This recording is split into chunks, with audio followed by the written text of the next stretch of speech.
August 29th, 2024. Welcome, everybody. How are ya? Lots of news to get through. We're going to jump right into it. I'm Dana. You can call in at these live shows at 709-589-4406.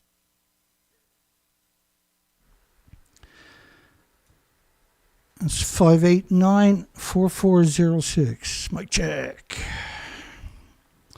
And away we go. We got oodles. Oh my goodness, oodles of stuff to get through. This is 2 of the 4 reactors that melted down in Japan. There was 8 reactors at the top of each building also. And reactor 3 to your right, reactor 4 to your left. Reactor 3 is behind me and reactor 4 is over here. Reactor 3 went, oh my goodness. Plumes covered the planet and all the models from all the major institutions and government agencies and shakers and movers. And 20 to 26 to 30 day period. That's the consensus. Reactor 4, they were changing the fuel, which meant they had 2/3 or more of the reactor core still in the reactor core.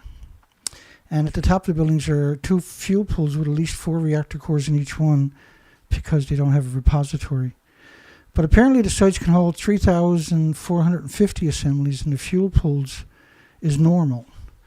So the numbers are probably much bigger than our estimates. So the last 2 days we've been covering the die-off. Tonight we're going to be covering the more headlines from the last couple of days. I'm going to take you down an introduction here of the last number of years. We got a die-off of sawfish, which are part of the skate family. The beautiful fish, and they grow obviously very big, 25 feet or so. And so there's a lot of them dying off. They're endangered apparently. We'll cover those stories. Going to take you back to the time machine. This is March the 1st, 2024 of this year. Scientists discovered 7,000 humpback whales deaths using artificial intelligence technology. So they have pictures of all the humpback whales, they think, and because they're not showing up anymore, and then they assume that they're gone, right? And there's so many died of starvation. There was just humpback whales. There's also a significant mass mortality event for gray whales. And there was 27,000 in 2016, but they were dying off in 2013, 14, 15, earlier because they're dependent upon the microscopic animals, right? And they were wiped out immediately after Fukushima. So it dropped down to 16,646, which is 10,350 whales that have died, they're confirming. Now, these are ones they found, so I'm confused because usually you only find 1 in 10 ratio. For every one you find, there's 10 that sank that nobody saw. Birth rates are down 40% in just the last year on top of that. Did a marine heat wave cause 7,000 extra humpback whales? Extra. This is not the total number. This is extra on top of the numbers that are part of the mortality event. This is numbers that had never been added until March the 1st, 2024, was it? Now, they didn't all die of ship strikes. In fact, if you go to 2023, March the 20th, there was about 1,200 reports of whales and boats colliding. That's not dead. That's not 1,200 dead whales. That's colliding. So let's say half of them died, 600 died. Since Worldwide Database launched in 2007, I mean, they had a record, right? But then they made a database and put all their information into it. So what they're saying is less than 1,200 were in collisions, let alone died. So how do you explain mass mortality events? 7,000 humpback whales, that's 17,000 or 18,000 whales of just those 2 species, and they have mortality events for the other species. And they didn't die of getting hit by a sailboat. 10 billion snow crab vanished off the Alaska coast. They suggest here's the grim cause.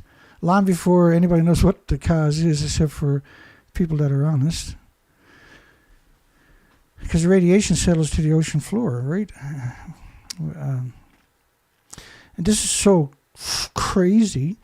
The loss encompassed more than 90% of the Bering sea snow crab populations. That's 4 times the combined total of snow crab harvest by the fisheries from 1977 to 2022. This is, oh my goodness. That's 45 years. So they're saying it's 4 times the total of 45 years of fishing disappeared.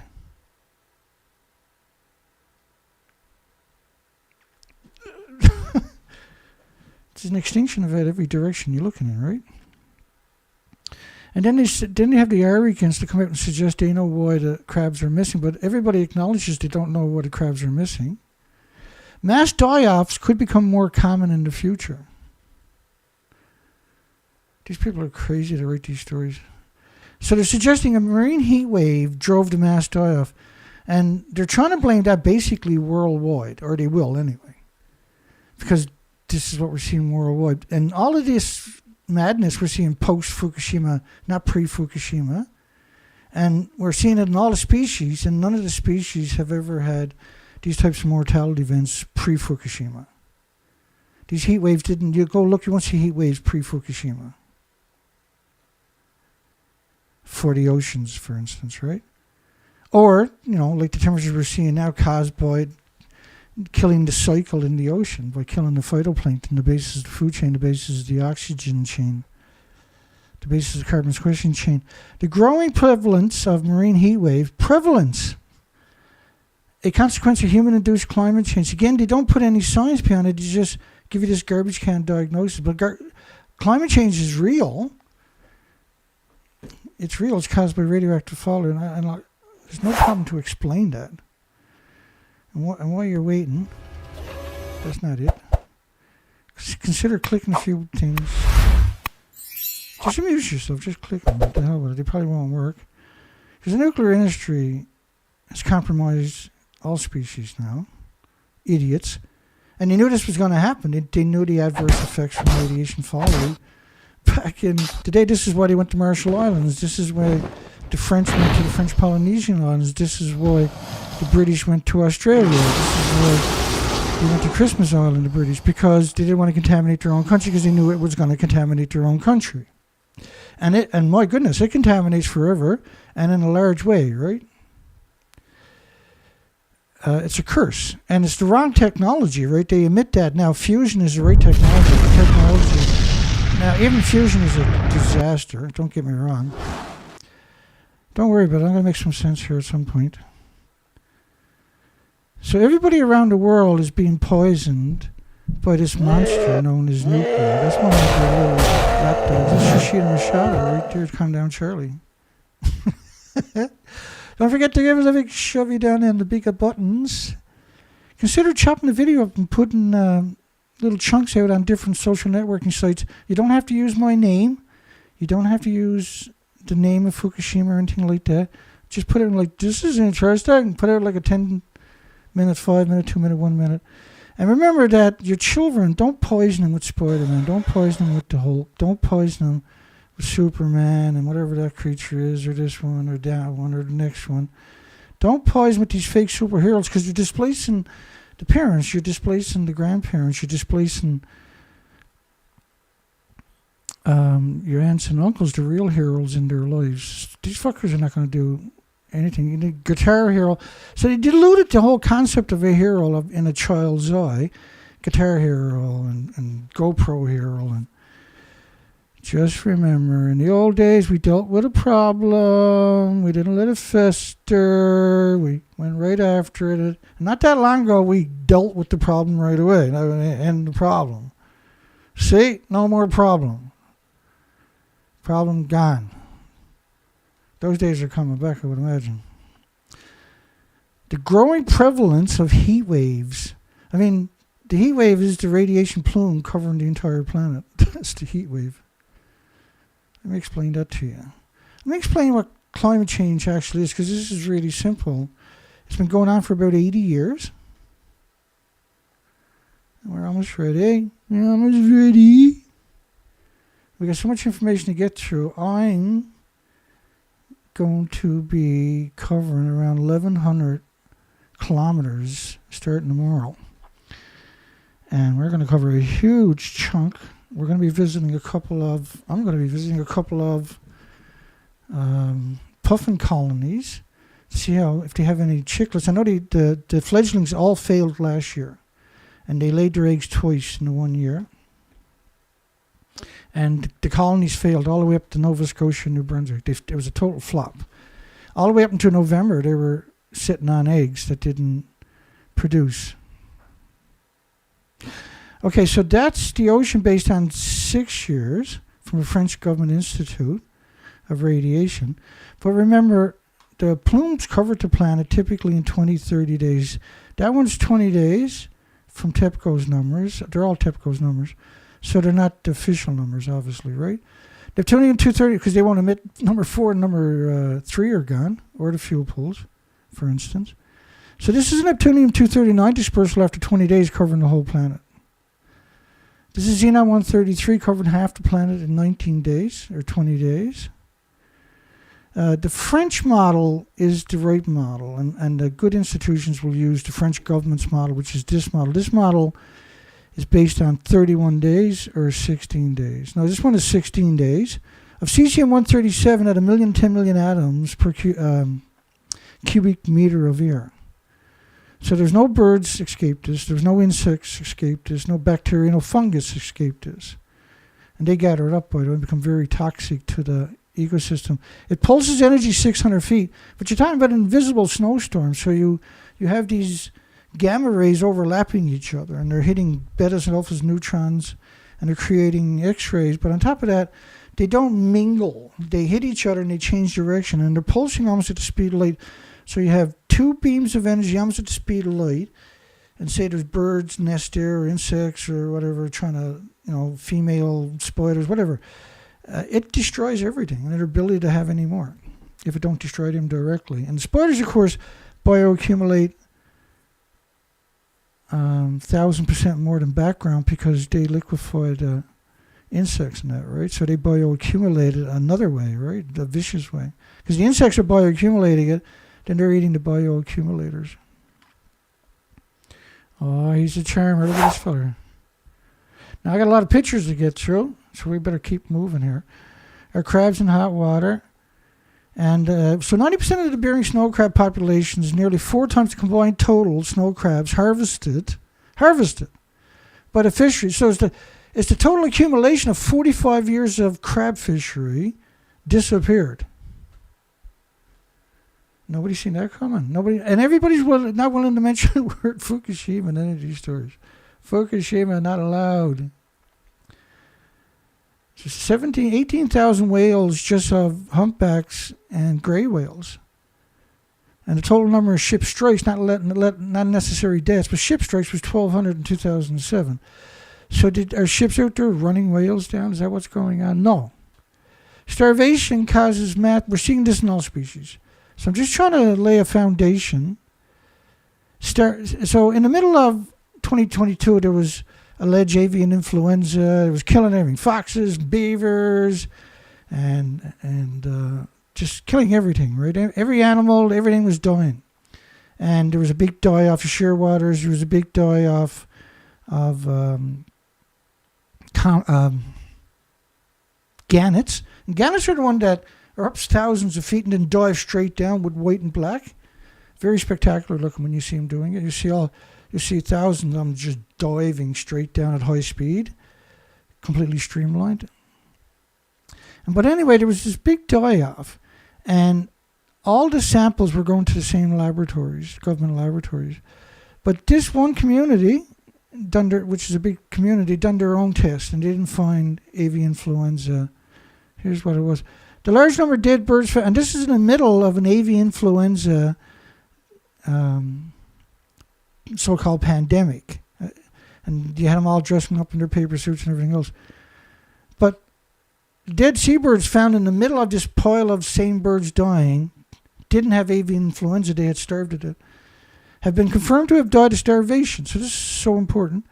In June, the government, the American government, Canadians were doing the same thing, issued an announcement suspecting highly pathogenic avian influenza to be the killing birds, including seagulls, ducks, terns, cormorants in Boston area. No highly pathogenic avian influenza was found, and they confirmed the state labeled the dead birds they examined as emaciated. And the consensus is they died of starvation, not the flu. Now, at the time, we were covering it. So if they found a dead animal on the side of the road, they got sent to the same laboratory that was faking the test. Oh, my goodness. It's itchy nose. Now, that's great. That's cool. Beluga whale population in St. Lawrence on a catastrophic path, 2014. So worldwide, NOAA said it counted 28 whale strikes in northeastern waters between 2006 and 2010. 28 whale strikes leading up to Fukushima in the 4 previous years. Now, I understand it's like 100 a day or something. Worldwide, which is obviously is not true. Worldwide, the National Marine Fisheries Service survey, you see every story we cover tonight, we'll talk about ships when we get to the least recent ones. Covering 1975-2002, found 292 records of confirmed or possible ship strikes to large whales. But the total number they got is 1,200, right? But this is another story that shows you it wasn't a very big number. We'll go with the 1,200. Now, in 2014, when they would find pilot whales that went up and commit suicide, they died, showed all the animals had empty stomachs. And there was another group in Florida washed up, was it? In the Everglades. The whale and the 30 or so whales that died in the Everglades, the pilot whales, all had empty stomachs. So there was no mention of them. Oh, well, mama whale went up in the beach, so the other ones all killed themselves too. Because that's been the story you've been listening to about 6 years, 7 years straight, right? But when you go back to 2014, 2015, 2016, even 17, they always said it was empty stomachs because we covered it. If I wasn't out doing research expeditions, I covered it when I came back in, right? Mysterious mass deaths of Alaska birds baffle scientists. Don't worry, this is the preamble. And because we got to jump into the pictures coming up in a little tiny bit that we already took this week from the research expedition. We're looking at an extinction event down here. Tens of thousands of dead birds washing up in the beaches of Alaska. And they all had something in common. The common was they starved to death. Their stomachs are empty. We know they're starving because their stomachs are empty. They're emaciated. What year was that, Dana? I forget. I just covered it. I don't know. 2016. So 2014, the beluga whales are all emaciated. 2016, here's more. We got endless studies a little bit there. By the way, think about how they're killing your water. This is the third biggest freshwater aquifer on the planet here in the United States and Canada. Lake Erie, Lake Huron, Lake Michigan, Lake Superior. And they're surrounded by nuclear dumps and nuclear power sites right on the coastline. So they're venting and they're also dumping through pipes, because it's legal for these monsters to do it, radiation directly into the biggest aquifers on the planet, which means they're doing horrible stuff. And the fact that they got dumps on hills that runs down to the Great Lakes, you need to gut up. This world needs heroes, and you're one of them. If you're here, you are a perfect candidate. Should humanity make Earth, and you don't need a cape, should humanity make Earth's last stand by confronting the nuclear industries, radioactive fallout, omnicide, because they're destroying the biosphere and everything else. Marine researchers shocked at an unprecedented 2018, so 2014 all the beluga whales had starved to death, 2016 all the birds were starved to death, 2018 unprecedented number of whales. These are emaciated. And there was many of these events. There was the beak whales also in 2018 and 19. There was 1,000 beak whales in different stages of decomposition. And the ones that were recent die-offs, and there's lots washed up alive, were emaciated. In fact, they mentioned the beak beaked whales in this one. And it was ultimately over 1,000 showed up, which meant 10,000 disappeared, right? And they have described it as, so now we're at 28,000 whales in a short period of time post-Fukushima. Everything is emaciated, every species. And they have described it as the largest mortality event of the species anywhere ever.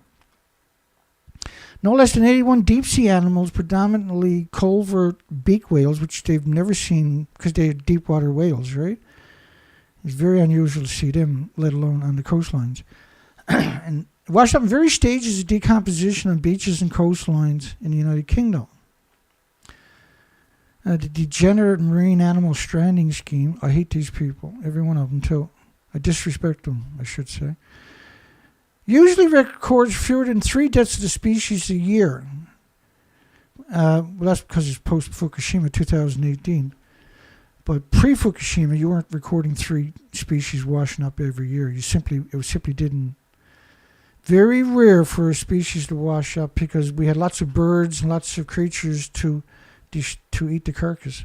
And there wasn't that many dying, right? They die of natural causes, not in groups, not committing suicide all over the place. But this is an interesting pattern. We see this with all the other species, same patterns up in North America, for instance, right? Where they're spread out and there's groups of them showing up dead. And because we covered all this in 2018, the story is 2014. Researchers predict the West Coast whales will exceed 1,000 atoms a kilogram. That's leukemia. Over 10 times the government's limit. The poison the victims were. In the first year in Japan after Fukushima was 865,000 extra cancers. And they're shipping the food to your country. So you better start learning. Concern about harm to humans because you're not immune to radiation in your food, okay? The quickest way to get leukemia or turbo cancer is eating food from Japan. I know it sounds crazy if this is your first time here, but it's not. People eating large amounts of fish may have levels similar to the whales. People eating a lot of rice will have similar numbers to the whales, 1,000 atoms a kilogram. This is absurdness. This is unheard of, unprecedented, that this much radiation is released into the environment at the one time. So they've worked very diligently to cover it up and make you complacent. Don't let them win. You're losers. You need to learn this stuff so you can protect yourselves. And killer whales dying along the Pacific coastline, sick and emaciated, 2014. 20,000 birds starved to death, 2000 and... What year was this? I can't remember. It wasn't that long ago. Off the Dutch coast, because we covered it extensively. Starved to death. No one knows why. Well, because there's no fucking food. Genius. 150 dolphins dead in the Amazon. Nobody knows why, but the temperature of the water was 102 degrees. I wouldn't even take a bath in that stuff. It's 102 degrees. Because and I dug up the documentation on it, right? I'll explain it to you. It's pretty important, actually. It's 59 degrees more than the average for the body of water. So 60 degrees hotter than it should be. Why is it that freaking hot? I said, well, because the glaciers are gone, right, Dana? So let's go see. The distant source of the Amazon is evaporating away. Well, the ice can't crystallize anymore because there's so much radiation. It won't let the ice crystallize because it's pulsing energy almost at the speed of light every second, and there's so much of it. Once it happens underneath it, then you have a vent, right? And so now the big, massive 2,000 square kilometer ice cube starts melting on you. But now, just as the consensus has emerged from around the site, the ice there has all but vanished thanks to climate change. And nobody explains what climate change is. And I didn't either, so shut up, Dana. That's right, I didn't. You're right. You're 100% true. Let me fix that. So this model, I'm going to shoot ahead, is based... Now imagine this is a snowstorm. And the snow never melts, the snow never goes away, it never stops snowing. But you're only at day 16. This is day 16. The snow storm is almost covering the whole planet. That's 16 days. This is actually cesium-137. You can't just have a plume of cesium-137. But here's another model, the updated model. This is 10 million atoms of xenon, cesium-137. Cesium-137 pulses energy for 600 feet and it destroys cells and chromosomes and DNA. And so the whole planet's covered. That was 30 days. So imagine a snowstorm that covers the whole planet in 30 days, that never melts and never goes away, and has already been going on for 80 years, and it coming from 420 different sites worldwide. But there were, from the fuel pools are producing these plumes, many of these plumes every single day combined. And you can't see it, and it gets absorbed into everything, right? It's radioactive pollen. It becomes radioactive microscopic animals. Radioactive. It's just so much radiation, and it never goes away. It's pulsing energy almost at the speed of light. So when it kills the phytoplankton, or when it kills the bacteria and the fungus, then the trees can't soak up water anymore. The plants can't soak up water anymore. The fields can't soak up water anymore. And we know this from Chernobyl, by the way. And so what ends up happening is the ground doesn't soak up water. It becomes very hot. It starts warming up. Not the ocean, but the ground is holding on to heat. And you go stick a ground at nighttime, in the summertime, in your ground, and it's shocking. You go dig. I was going around on camera, sticking my arms down ants' nest randomly out in woods in places I've never been before, because once you kick the ground, you see how dry it is, you know the ant's nest is dead. There is no fungus bacteria. So now whenever you have rain, it doesn't soak up in the water because there's no bacteria, there's no ecosystem. Bacteria is the foundation, the fungus is the foundation for the root systems and everything else, and the ecosystem in the forest. And that's the whole system necessary for all the little tiny microscopic animals. You need the fungus and the bacteria for the ecosystem to work. And so when you get rid of that, the ecosystem disappears. And now when the litter and the foliage is falling onto the forest floors, there's nothing to break it down. So when you're getting lightning, a few years later, when you start getting lightning strikes over there, you have these big forest fires because you're lifting up huge chunks of foliage and litter that didn't break down as tinder dry. And then when you have massive rainfalls, normally it gets soaked up in the ground. It's great, right, for plants. Rain is good for plants. You heard that before, I'm sure. But what happens is now it washes away all the topsoil because there's nothing there to hold it all together. So now you have a perfect scenario downhill for flash floods. And that's what we're seeing worldwide, post-Fukushima. Same thing with the supercell storms, the supercell typhoons, the supercell cyclones, the supercell hurricanes, the supercell tornadoes. These supercell typhoons, cyclones, and hurricanes are essentially now an F4 tornado that's 700 miles wide. And when it hits the coastline, it's coming in at 200 miles per hour, and it just sits there and eats everything on the coastline. And it's not, we're seeing in both the Atlantic and the Pacific, sustained storm. We've seen storms now that have lasted beyond anything any model has ever considered. Due to the fact you got a warm ocean, due to the fact that you have so much radiation land in it, that you sterilized it essentially. Yeah, species are still alive, I get that, that's true. It's a big body of water, but you can see it playing out. It's as clear as day now. It used to be that you can clearly see the bottom of the glaciers was melting and forming a stream, but now it's just dry rock. Sometimes the water trickling down parts of it, most of the time it's just dry, so that's not a glacier anymore. And the glaciers would regulate the rivers, the streams, the estuaries, and the coastlines with cool water during droughts, right? And it would allow for fish to be able to come up during droughts because you get more glacier melt during droughts. And so fish could still make their way up to their habitat. And that habitat, of course, the estuaries, the lakes, the streams, the rivers, that's the ecosystem for the species, right? Because you're producing all the mosquitoes, all the frogs, the tadpoles. There's a whole ecosystem there that the animals are dependent upon.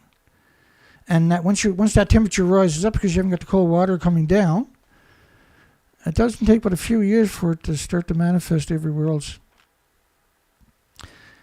In total, according to the same study, Peru lost just over 53% of its original glacier cover and 1,285 square kilometers, the original 2,400 square kilometers, since 1962.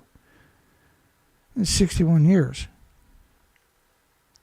So what happened in 1962? What was the catalyst in 1962? Oh, that's right.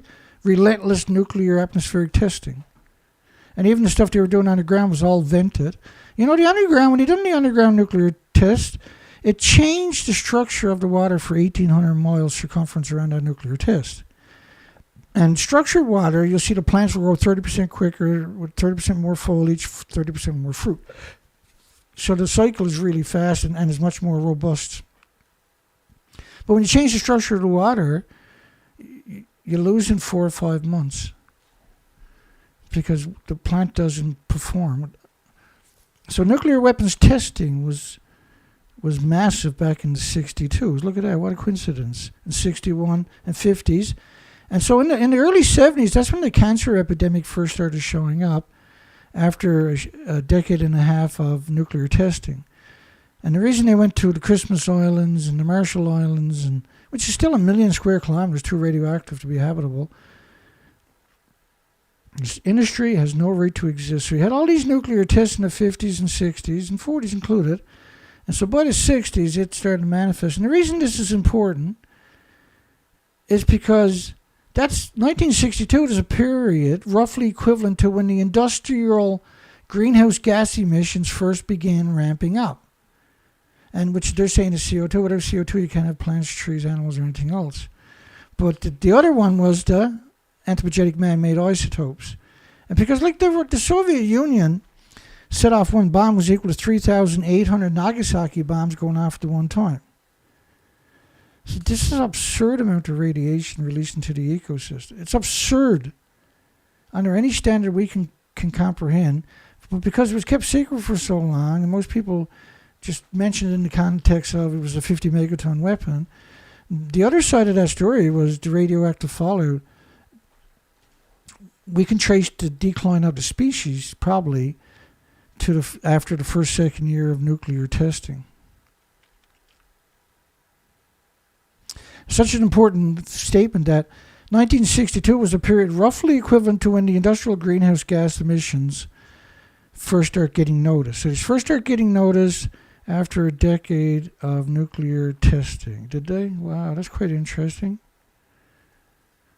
It's not like that stuff. You can't go on the planet pre-Fukushima with your Geiger counter screaming at you because of this. So to suggest that this had no adverse side effects upon the species is pretty dishonest. So you have a minke whale unusual mortality event, a North Atlantic right whale unusual mortality event, killer whales shown up emaciated. I screwed up today. No, let me keep going here. Alaska seabird die-off. I did screw up. Alaska seabird die-off continues for another summer. I think that was year 5 or something, was it? The seabird's been found emaciated and starved. And you really should say starved and emaciated. We haven't really been noticing any salmon up here, but they're talking about the bears are really skinny. Now, these are not skinny, these are emaciated. This is in British Columbia. And I actually surveyed on that very beach. And there's just a few algae there, kelp weed, kelp cabbage.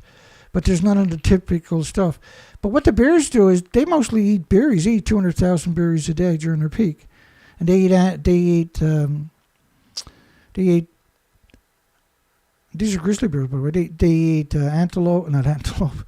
They eat elk. They eat moose. They eat deer. They eat grubs, and they also eat a lot of vegetation, right? And 200,000 berries a day. 95% of their diet is that stuff, not salmon. The reason they're emaciated, by the way, is because they ate so many berries. The berries accumulated so much anthropogenic man radiation. They have leukemia or cancer or both, right? Which is both, isn't it? Suggesting grizzly bears are bearing the brunt of it. If 600,000 came up the stream, that's enough to feed them. And just because they didn't get there's lots of places where the bears don't have access to salmon, but they don't get emaciated because they eat a lot of berries every day. Mysterious deaths of seabirds. Common murres, which dive 600 feet all day and eats anchovies and squid and sardines and krill.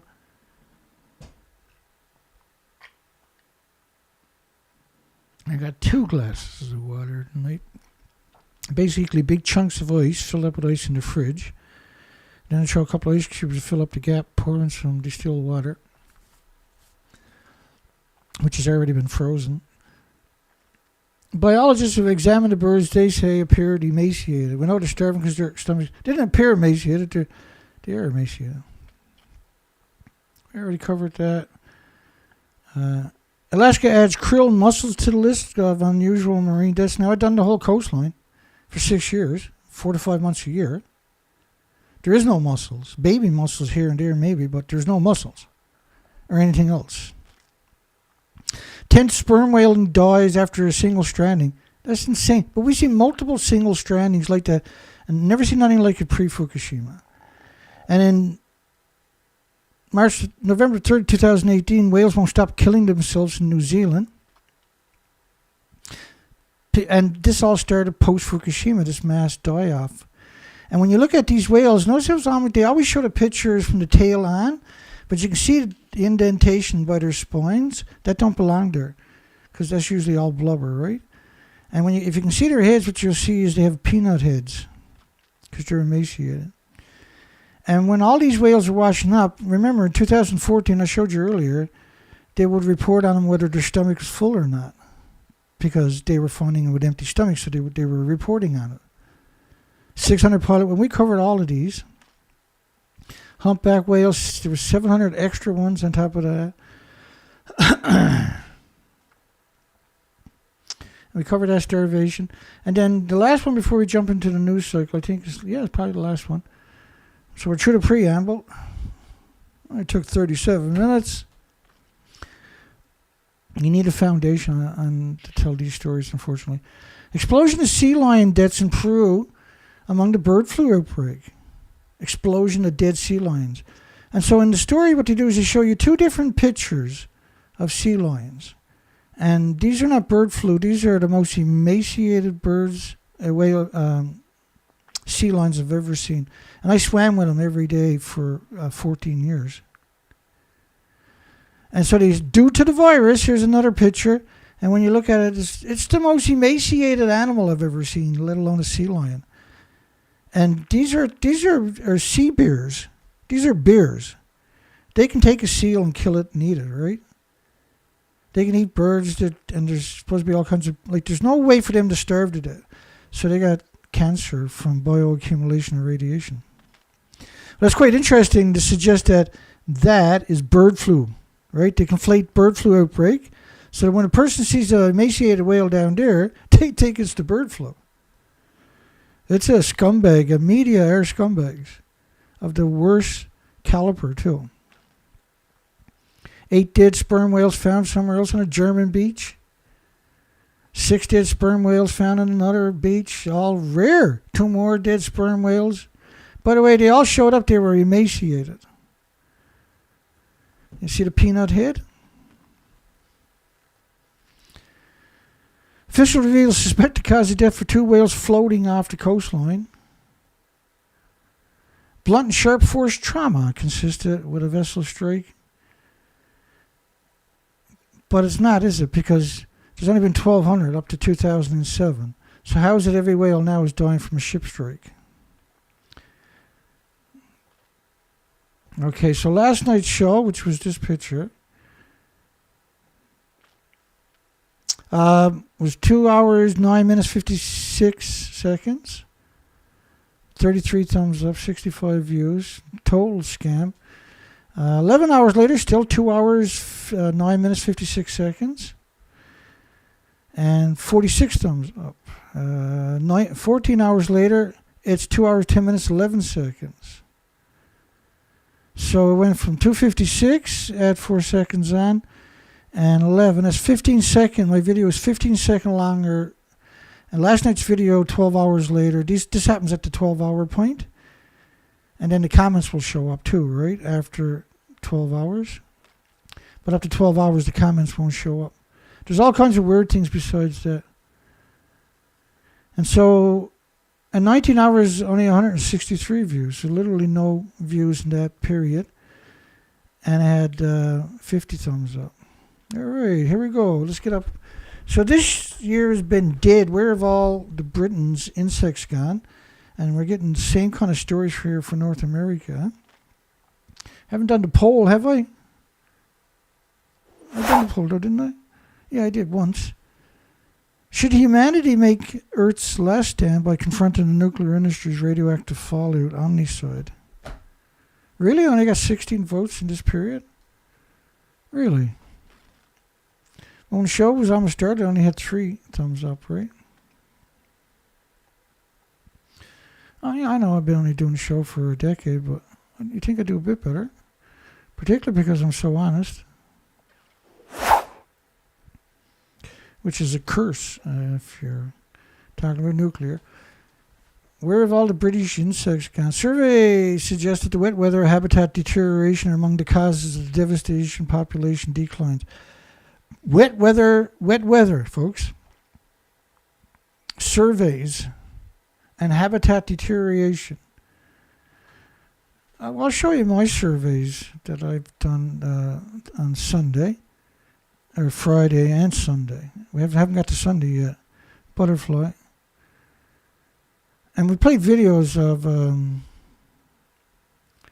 farmers asking the question, where have all the insects gone? So the media's got to come out and twist it or something, right? South Florida's mysterious, these are July the 31st of this year. And this, Sue sent me this one, and I was like, oh crap, I didn't see it. South Florida's mysterious sawfish die-off is likely ended with no answers. So there's an unusual mortality event for sawfish.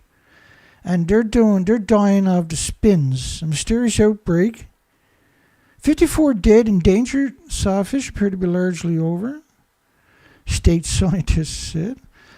Only one sighting of spinning fish reported since June. Now that's a really interesting statement. I got a video of the spinning fish. Let me see if I can find it.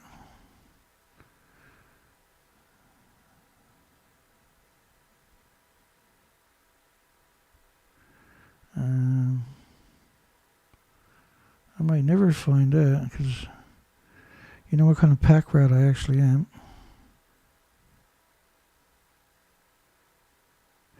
Oh, yeah, I got it.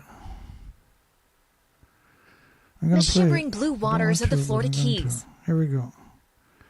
Well, I didn't quite. I'm going to have to adjust this, so just bear with me. I'm going to come over it. First thing I got to do is turn some volume on. Oh. Let me see if I can get the video to fill. Shimmering blue waters of the Florida Keys. Along the jewel of Florida's southern coast, a mystery lurks beneath the surface. Wait, now, I'll do it again. Hang on. Let me do this again. I'm going to adjust the volume for you. Shimmering blue waters of the Florida Keys. Along the jewel of Florida's southern coast, a mystery lurks beneath the surface. Fish with the spins, flipping and spinning without stop. In my lifetime of dives, I've never seen any behavior like this from fish at all. Diver Greg Furstenworth first observed it last year and soon learned the fish, including the small-toothed sawfish, which can grow up to 16 feet, were dying. Scientists are struggling to understand why. It's unprecedented. They do not spin like this. They do not behave like this. This is not normal behavior at all. That highly unusual behavior has been seen in more than 40 species, according to Florida Fish and Wildlife. Necropsies on dead fish have revealed no sign of a pathogen or bacterial infection. State officials say oxygen levels, water salinity, pH, and temperature are not believed to be the cause, bewildering researchers. It's a mystery. There's so many different possibilities that it's really difficult to isolate which one it could be. 28 sawfish have been found dead, but the actual number believed to be even higher, a blow to this critically endangered species that was early in its road to recovery. So to see these animals dying could be a major setback. We want to get to the bottom of it and figure out a way to come back from this. Fisheries in the Florida Keys remain open, though state officials say swimming where dead fish are observed isn't recommended. Why do we need to protect the ecosystem and the fish that live here? It's very special. Future generations. Pretty special. You're special, buddy. So I've been sitting on my desk for a couple of months. I forgot about it. But I knew it was important, and I meant to cover it in the last couple of die-offs, and it didn't happen. And so I got no excuses. But we got stories about that. A mysterious outbreak. So if they found 54, which means who knows, could be 1,000 that done this, right?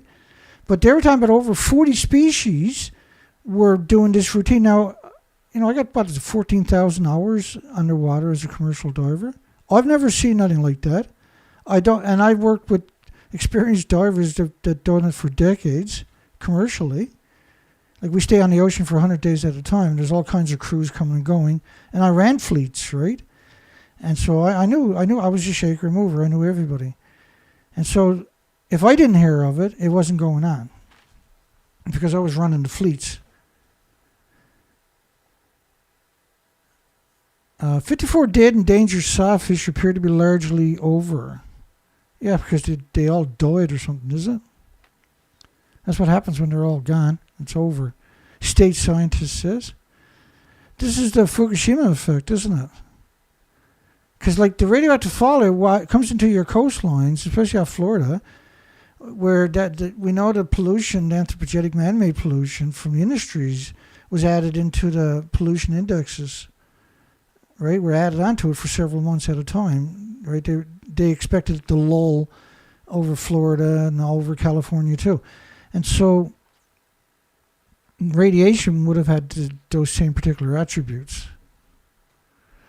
Only one sighting of spinning fish and no thrashing sawfish have been reported since June. At least we got pictures of them to prove they existed, right? Because they're going. Spinning fish. And I was like, oh shit. I got the video on my desktop and I forgot about it. I'm such a loser. Where the hell is my armrest? I'm even bigger loser. Can't find my armrest. Hang on. Where the hell did that go? Who do you think you are taking off on me, Mr. Armrest? I mean, that's gone. It's gone all the way over here. I'll never get that. I'll never see that again. I can't reach it. Oh, there it is. Oh, I'm going to beat everything up now.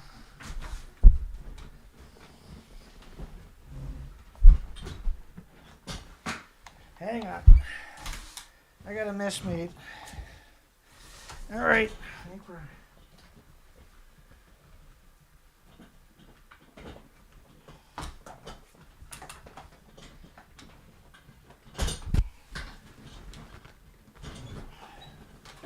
Danny, you're pretty hard on your equipment. I know.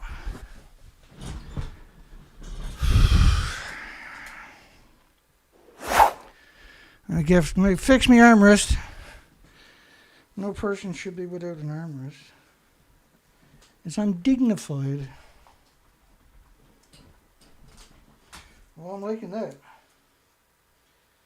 I'm liking that.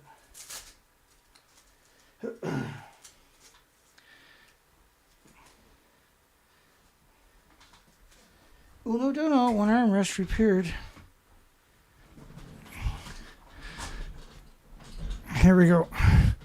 Get my chair back to where it's supposed to be. Happy. Now life is happy. It's not clear whether the spinning fish which mostly survived. We can't quantify that assertion. How can you quantify? It's a sawfish. You're not out there chasing around. Tell the truth. Which mostly survived, and dying sawfish were sickened by the same thing. That's an absurd assertion to be making.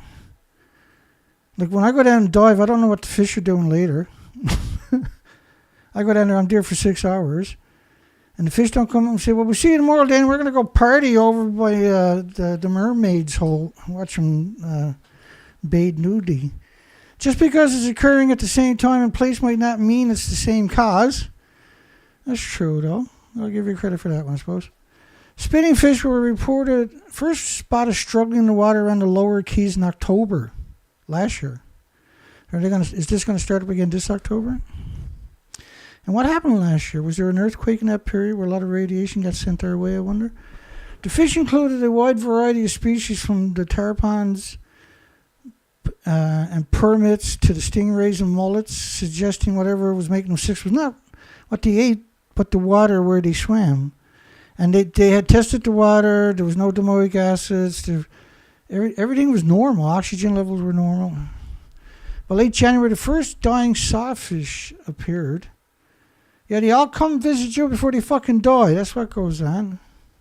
None of them dies out at sea, Dana. That's right. I'm not arguing with you. You're the government. You're freaking smarter than I am, right? Everybody else. You're smarter than your teacher because you work for the government. You're special. You're different. They quickly ruled out common suspects like red tide, low oxygen, triggered by high temperature, and chemical spills. The outbreak did not trigger an increase in human illnesses. It's also unknown why fish that can normally tolerate the sigulta toxins would fall ill, which is like domoic acid in many ways. And she said they grow 16 feet. They actually grow 25 feet or bigger. As soon as I seen his pretty little mug there, I was like, my goodness, that's a skate. So when I looked it up after, sure enough, they're part of the skate family. I didn't know that. No one told me that. TV never told me that, the bastards. Certainly last week, I'm sorry, am I swearing again? Am I being naughty? Certainly last year was that unprecedented marine heat wave. Heat wave. Big radioactive plume that was 5,500 square miles. Rolling along the coastline, suffocating everything with radiation. The blistering heat wave bleached corals across the keys and left a swath of other dead marine life, sponges, sea fans, seagrass. Like I was reporting on that from the research expeditions in 2015, 2016. That was showing up. So far, scientists have not been able to make the link to soaring temperatures. Oh, so why say it if you can't make the link, arseholes?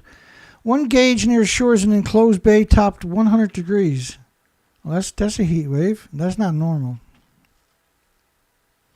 Are we primed to have it happen again? Yeah. Fukushima's never slowed down, and the radiation never goes away. Sawfish researchers are also studying samples from 40 necropsied sawfish to determine why they died and if it was related to the toxins. They took the unprecedented step of trying to rescue a sick sawfish in March, but ultimately had to kill it as the conditions worsened. There they are giving it a lethal injection. Sorry, man. I got that fish, eh? Isn't that something? There's zero possibility you're getting me anywhere close to that. You hang on his tail all he wants. If he starts swinging his head, you ain't doing jack shit. We don't know the impact on the population. No, of course you don't, because most of them die at sea. I'm a big head of the way so people can enjoy it first, Dana, for a second. Yeah. They're among the largest fish, some species 25 feet. Once common sawfish have experienced a drastic decline in recent decades, post-Fukushima. So when you look for whales, look what you're getting. This has been going on for 3 days now. BBC, USA Today, Vanity Fair, Global News, they all covered it 3 days ago. They keep pumping this story constantly. It's everywhere. And I had to go to like page 5 of Google's news to get to the whales die-offs. Look at this. Every story. It's unbelievable. Every story about JFK cutting the head off a whale. Because he's... It's unbelievable when you see it. It's just revolting. Now, I normally scan this every few days, and for dead whales, there's never 13 pages. The reason there's 13 pages is because the media went nuts with this story. They're going to use this to bludgeon him for the rest of his life if they can. I mean, this is vulture stuff we're talking about. Another dead whale found off the coast of Maine. The minke is the second whale to wash ashore in at least 4 dead whales the state has seen this year. So it's the second one in a week to wash ashore. Minke whale. The second, and these two would cut your throat in a heartbeat. The second one in a week. Pretty bad picture, I know.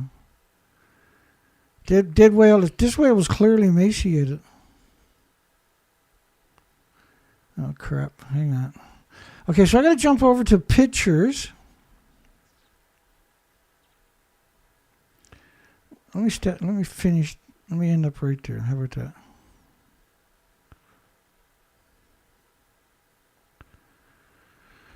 In fact, let me put this over here.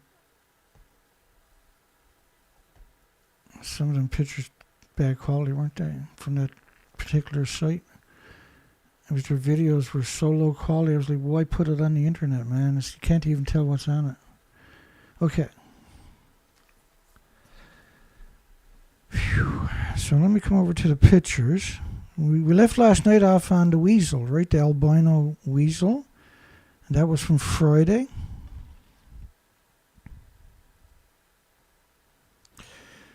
That was August 18.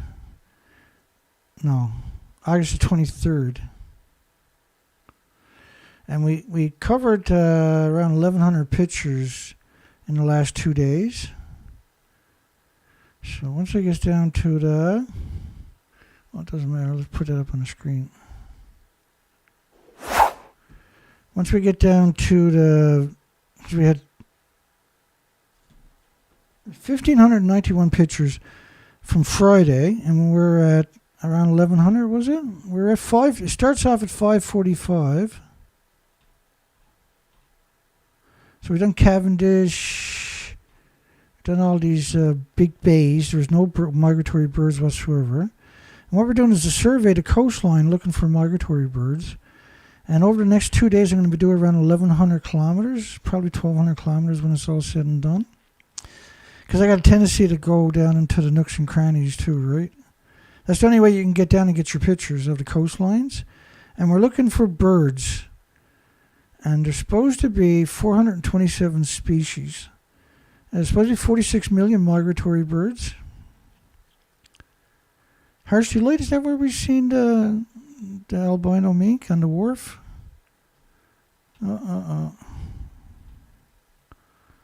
Am I too fast? Slow down, Dana. Yeah, right here, Dana. No.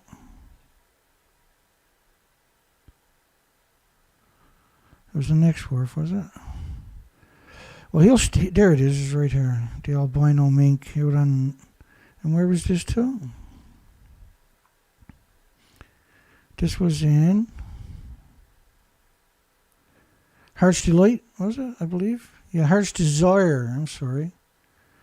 This was Heart Desire on Friday, going along that coastline in all of these communities.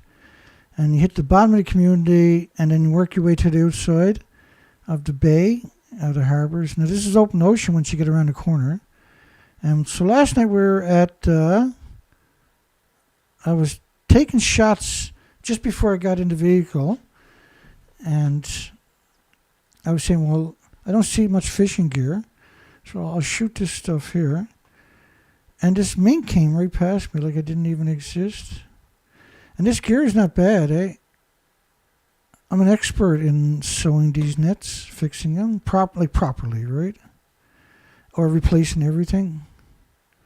It wasn't unusual for me to sew in 120 webs. So they're like 300 feet long each or something. And funny story. There's our mink right there. I'll tell you a funny... no, it's not... Well, it's funny for me, but it's not funny for the other person. So anyway, because you're doing so many of these, you do them in the wintertime, you're doing them inside in a stage or a big open area, right? Well, this one year, I think it was 70 or 80 of these to do, and we're about halfway through it. And so you got to keep the knife razor sharp. And I was using a fillet knife. And I can really put a blade on a knife, trust me. Like, I can put a blade on a knife just as good as anybody can, that's for sure. And a lot better than the majority. And so I'm typically the sharpener. So if there's a lot of work to be done with knives, I'm usually... everybody throws their knife at me and I'll throw them the knife that I'm using at the time.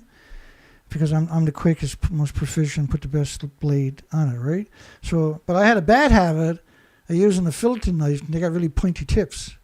And so I had one in my back pocket, a fillet knife, and it was winter time, and my shirt my outside shirt / sweater was covering it up. And I had just took my jacket off because it's perfect. We were inside. It's a little bit warm. It was okay. And one of my older brothers crept up behind me and jumped on my back. And he stuck his pecker right to his leg. He's lucky he didn't get his head cut off. So no pun intended. And once I realized, because he went silent, right? He was in a lot of pain. So once I realized what I had done to him, I sat straight down on my ass. And he was like, no, and it was too late. I landed on my ass, and then he was bleeding like crazy. And I went down to get my older brother to bring him upstairs because he was working downstairs, and I was laughing so hard I couldn't tell him what was wrong. And he was laughing too because I'm laughing so hard. And finally my brother tells him, he says, you got to take me to the hospital. I might have cut my dick off. So anyway, the next morning, his testicles and his peckers swelled way up, man. He's in a lot of pain, right? And he's telling me how he's going to beat the shit out of me when he gets, when he's finally better. And so when he goes to the bathroom, he's like moving one leg 4 or 5 inches, moving the other leg, and he finally in the bathroom. He could be stood up there for 10 minutes. And so I walked up behind him and went like this, like I was going to flick him in his testicles, unless he promised he wasn't going to beat me up later. I said, you're never going to heal up if you're going to beat me up. So he promised that he wasn't going to beat me up, which of course he didn't keep. That's what big brothers are for, I suppose. All right, so there was this albino mink. I've never seen one before, albino. And he'll pop back up here in a second. So I'm still in the car, and I don't believe what I'm looking at.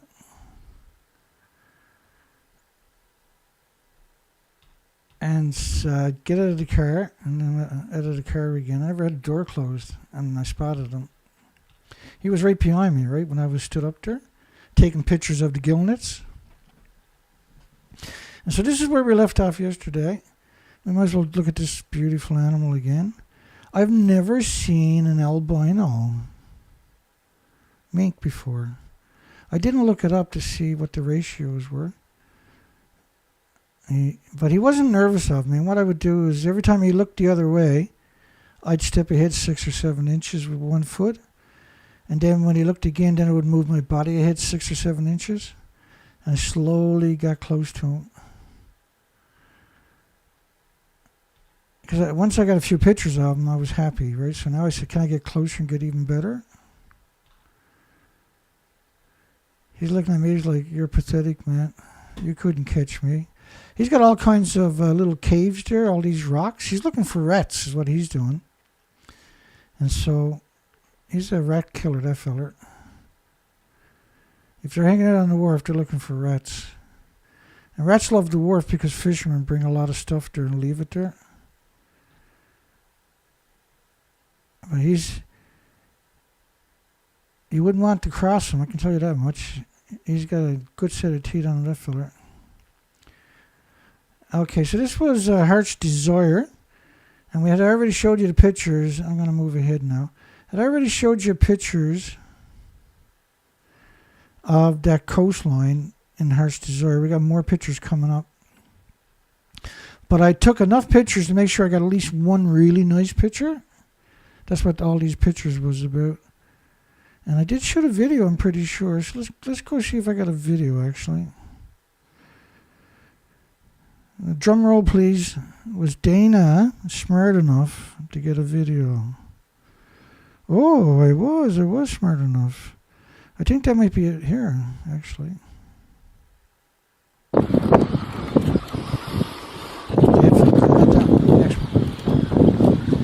Process elimination coming up here now. Not that fella, this fella.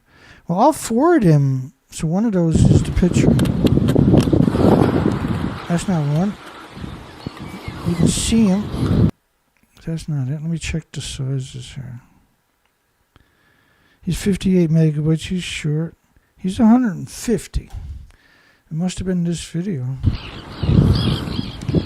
And I never had the gimbal. I apologize. That won't happen tomorrow or the next day. Because I'm going to be 1,100 kilometers. I'll leave it hooked up to the gimbal. Come on here. See Dana.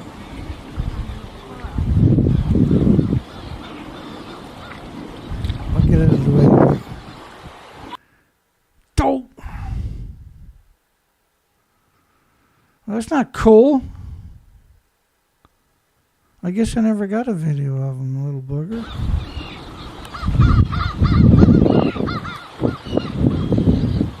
Couple crows, a few crows, and I think that's in the background. You hear that bird that time? I think that's a tickle-ass or something. Oh. No, let me come back to them for a few minutes because Food bar, the video can't take me anywhere. Right here. All right. Where's my big head to? Let's get that in there while we're at it. All right, we're in good shape. Let's get rolling there. Just take our time and look at some of these pictures maybe. Oh yeah, I'm pretty close. Just before I went live, I was checking out trying to get a good shot of his webbed feet. And checking his ears for any kind of parasites or any kind of... He's very handsome, isn't he? Beautiful. And you can kind of see his nails. He's not too fussy about me, but he doesn't seem like he's the least bit... He's not worried enough to get out of the way.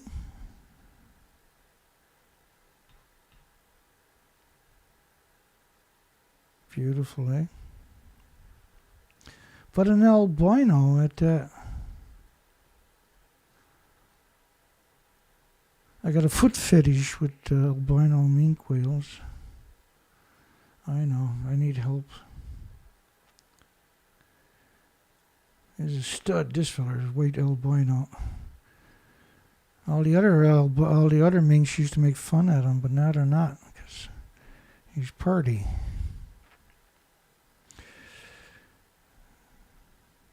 Yeah, that's quite unique. I've never seen the albino before. But he's fancy as hell, that fella. All right, so Heritage Museum, Heart's Content, etc., House of Commons. So we were Heart's Delight, Heart's Desire, now we're at Heart's Content. Welcome to Heart's Content. They got some pretty names, don't they, out here? Seagulls, and I was like, holy shit, we got a freaking... But these are all scavengers. It's low tide, and they're not in the low tide zones. See that? It's actually low tide. How come they're not in low tide, Dan? Well, because there's nothing there anymore. Fukushima's killed the food chain. Now they got to go to McDonald's to get some scraps. Hopefully people gives them a few fries, which is probably not good in their diet, right? There's nothing at the low tide, only kelp. Weed, which is the most popular kelp in all the oceans. This is Heart Content. And so I went over to the lighthouse and shot back in the bay. It's a pretty famous lighthouse, actually. But if there's a bird in the bay, it stands out, right? There's a seagull out there, right? 2, 3 seagulls.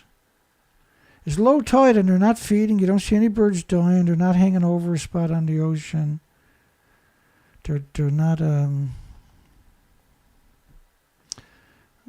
anything. What have I got done to you? Oh, there it is. It's a beautiful lighthouse up on a windswept chunk of land. So I went up there and done a panoramic pictures.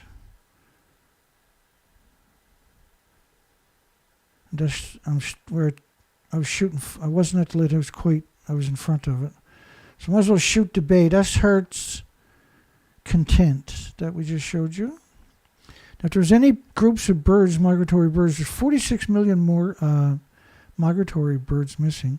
And again, up here, we didn't see any sparrows or finches or chickadees or... No, we don't see no seabirds, no migratory birds out of the 46 million birds, no small birds, no, just seagulls, seagulls and cormorants, which are not indigenous here, crows, and 6 ducks, 8 ducks or something. I think it was 8 ducks actually. Heritage Lighthouse, Government of Canada. And see how those couple of birds stand out? There's one right close to us, one right there. But there's 3 out here or something by the looks of it. There's seagulls too. They're young ones. They're this year's fledglings. And so they stand out is what I'm saying. If there are groups of birds, the migratory birds should still be coming by, and the babies should be out there feeding. There should be all kinds, and when you see these cliffs, there should be all kinds of white excrement from where they had their nests and when they were shitting for a couple of months. All runs down, and for millions of years, those cliffs were stained. All of it. It would be just, and even when they're gone, there's so much there, it would be stained all the way to the next spring. But it would get bright white every spring, summer, and fall. And so any birds are out there, they're easy to spot. And anything that's in the water, you can see they're easy to spot. And all we're seeing is the residential sewage gulls. And this is quite a big of a coastline we've covered this year. But when I finally produce, in another couple of weeks, when I produce a model, I don't know about them out there. That could be ducks or something. But the other ducks we've seen, you shouldn't have been able to get that close. Wild ducks won't let you close, eh? And so these cliffs should be covered in white excrement from where the birds had their nest. Because there's 46 million birds come here to nest and migrate each year. Heart's Content Lighthouse. And so this is residential ducks. They're right alongside of me. They're right smack alongside of me. And some of these pictures, you see them coming in and landing on ground. Ducks. Freshwater Harbour. And they couldn't care less about me. He's not even giving me the dirty eye. Except for this guy here. I'm getting 1,000-yard steer from that guy. Look at it. Sorry, buddy. I wasn't staring you in the eye. I was trying to get a picture. And he's like he was waiting for me to get out of his way, and he was like thought I was pretty ignorant because I never got out of his way. And then of course I realized my mistake. I'm just looking at them to see if they got any bands on their legs. But these are residential ducks. These are probably here all year long. They have no fear. And there's a young seagull. And he's pretty. He probably thinks he's a duck, that feller. And you see a duck up there coming in for a landing? He's like, hey, Paul, I'm coming in. There's a few coming in and lands. Here's another one coming in landing. Kind of caught me off guard, actually. But we're down in... what was the name of this place?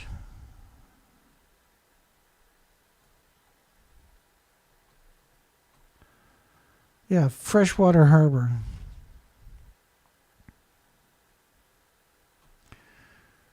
And so generally I take 3 or 4 pictures each time. So 3 or 4 pictures right here. Then move a little bit, 3 or 4 pictures. And you can see no other species, right? There's basically 4 species.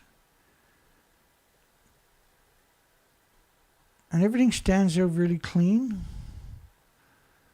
Look, he's too good to float in the water like the other birds, that feller. So where are all the species? Where's the 427 species to? And he was going quite fast, this guy. This was the Cape. I can't remember. I got better pictures of him coming up in a few seconds, I think. Yeah, he's the Cape Rogers, that fella. And he was going into Carbonear. Yeah, Carbonear. And that's Carbonear Island. And that should be covered in bird shit. There are some seagulls out there, though. You can see them. That's quite a long ways away from me, that shot. So that camera is really good, eh? I like that. there's any groups of birds feeding on herring or anchovies or squid or sardines or capelin or something like that, you would see them all flying over the water, and you see them in the water, and you don't see that. You haven't seen that in about 4 years now. No feeding in the ocean whatsoever.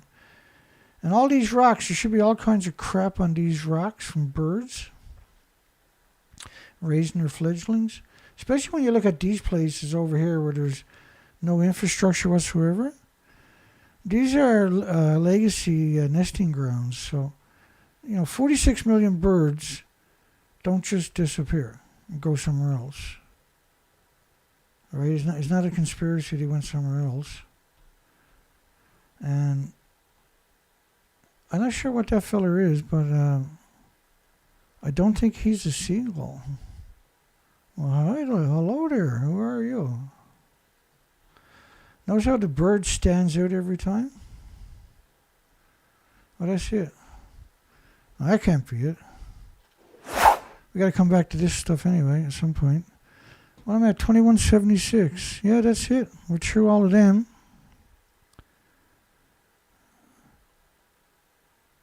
$21.76. So I got a few more left.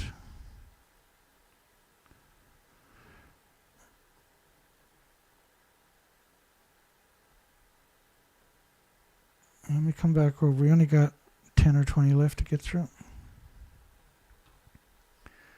He kind of looks like a mallard, don't he? But he's not a northern fulmar. He's not a shearwater. He's not an albatross. He's a ghost bird. The world will never know. The last of his species.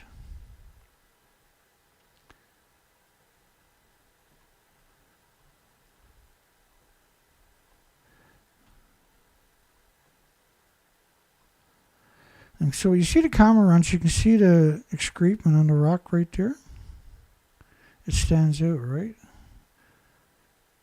And there's a bit up here on this island. And this is a notorious breeding island, by the way. But you're not seeing the diversity. I think there's only 2 or 3 pictures left. These are cormorants, what we're looking at on the rock, by the way. And they're not indigenous to the province.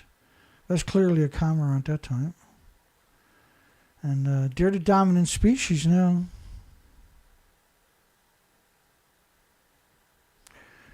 They're the dominant species. Just let me set up the next set of pictures for when we come back here. I'll give you a quick intro in a second, though, actually. It's August the 23rd. So the 25th was Sunday.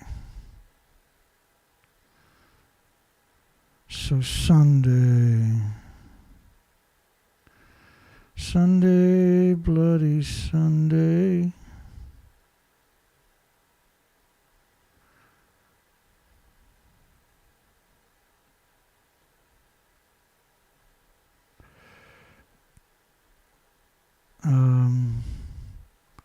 Here's what Sunday looked like. That was me Sunday. And so the whole new system is excellent. And this is on the way back, actually. And I had the trailer accidentally tilted down a little bit, and that pushes down on your tires, doing that, right? And it pulls up on your hitch. Very stupid. And it's harder on fuel when you're doing that. So I burnt quite a bit of fuel on the way down, but not very much on the way back. Well, I burnt what I expected, right? And the winch, the boom, I can actually lift these quads up and pick them up. See, if I broke off a front wheel, axle, something like that, I would just put a big stick there and drive it out, right? And because I have ratchets and everything just to do something like that. And then I can actually just pick it up and lay it on the trailer, because that's actually welded on. I welded that on Saturday. It took like an hour to get everything done. And I put in an extra piece of metal. I picked up a bunch of metal big angle irons, big like heavy angle irons. You wouldn't want to drop on your toe kind of stuff because you get an amputation or whatever. And so I beefed everything up, and then I put the boom up on the front end where the tongue is, because I got a big wide area there. That can handle anything now. That's no problem to handle 2,000 pounds. They weigh around 1,800 pounds. And Charlottetown. And so we'll come back to these pictures. I just want to get the preamble of the next set of pictures, and they are Sunday pictures. The other ones we've been showing for 3 days, it's over 1,600 pictures, are from Friday. Now tomorrow is, I'm saying 1,100 kilometers over the next 2 days. It's actually a lot more than that, I'm pretty sure.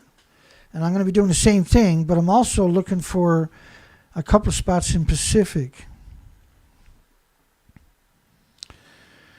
And so last week and this week we've done almost all die-off videos and research pictures. And if I don't keep up with it, we'll have 7,000, 8,000, 9,000 to get through, right? So when you conflate them with all these stories, they tell the other side of the story, where you got emaciated this, emaciated whales, emaciated birds, missing insects, and the list goes on.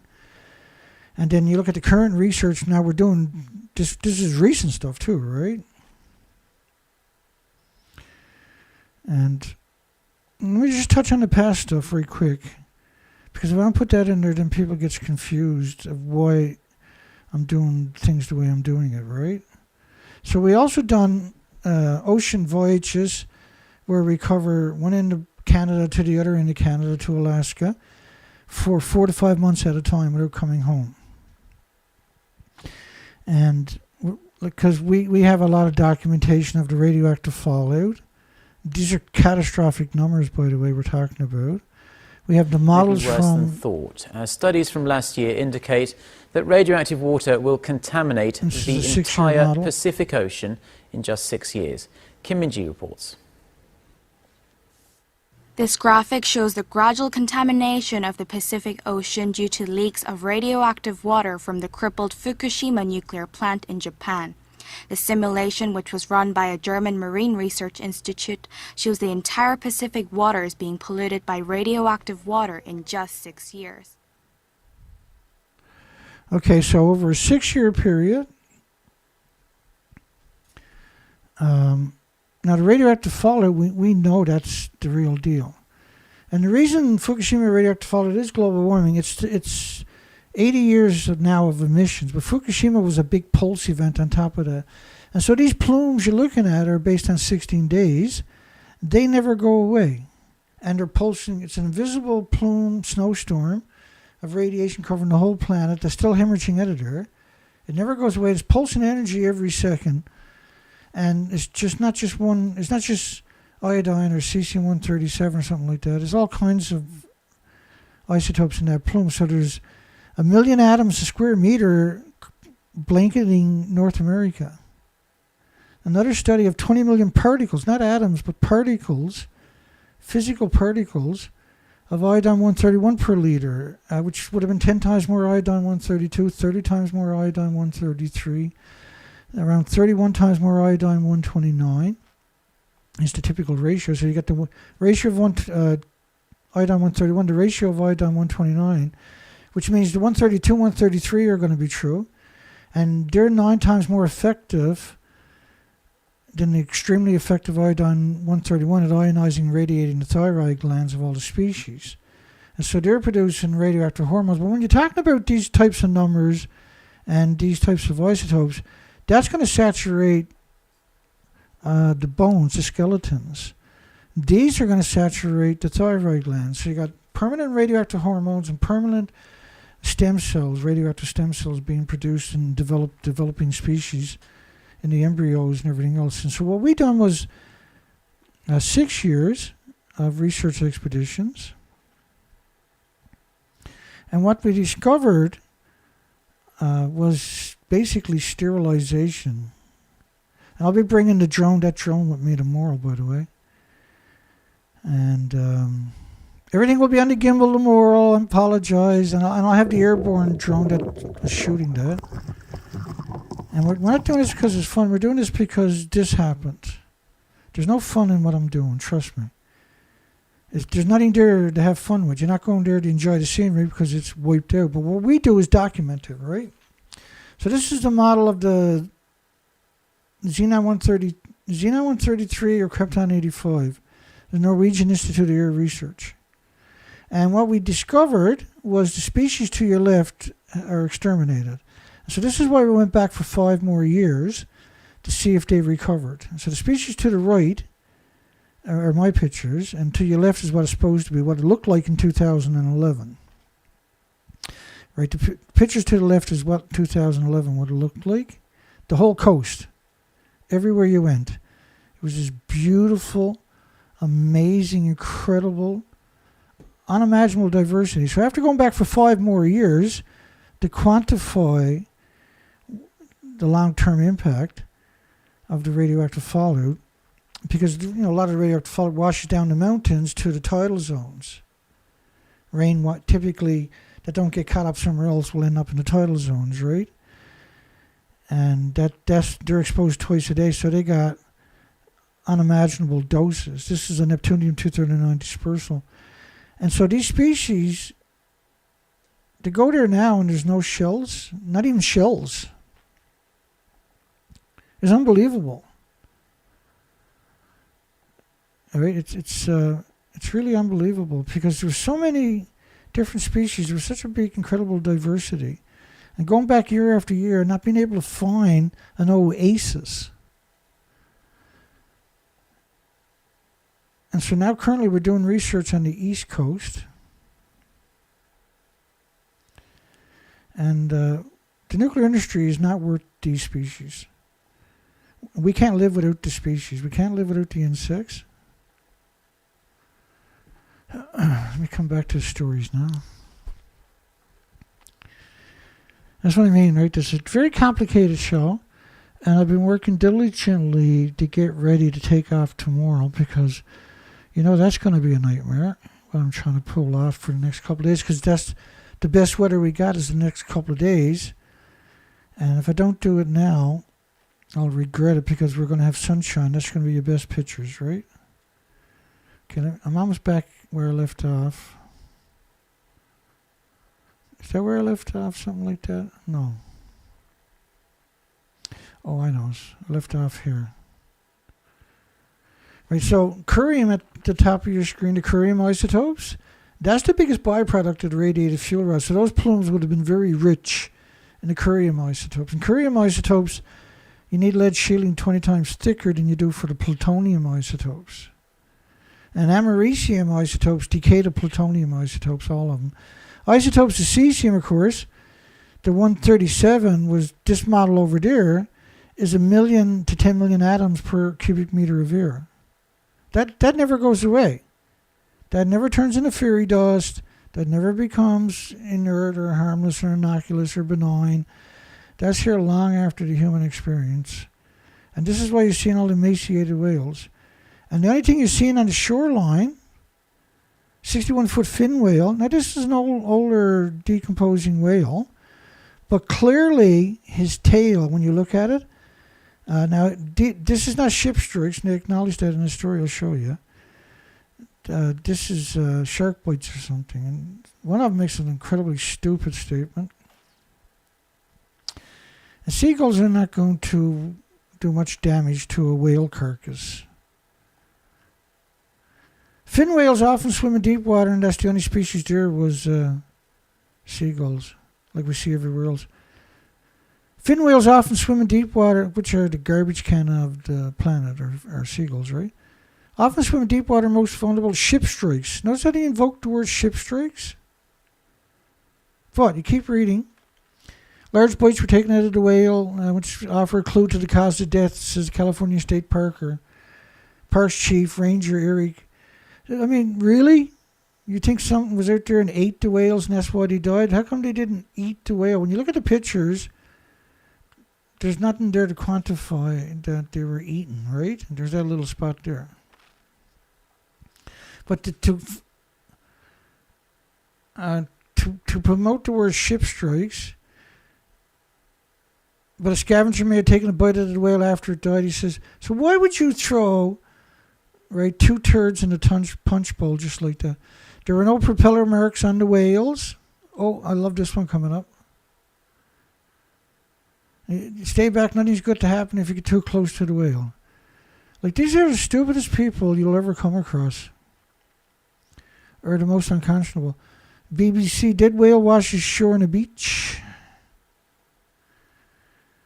The Coast Guard, search and rescue. What are they doing around whales? Bless their hearts. A dead whale is washed up on a beach in Cumbria, which is a nuclear wasteland on its own. Cumbria is a nuclear wasteland. It's right alongside the Sellafield. So a whale washed up on a radioactive beach. There's 8 million litres a day hemorrhaging into the Atlantic Ocean near Whitehaven. Believed to be a juvenile mink or fin whale. They don't know.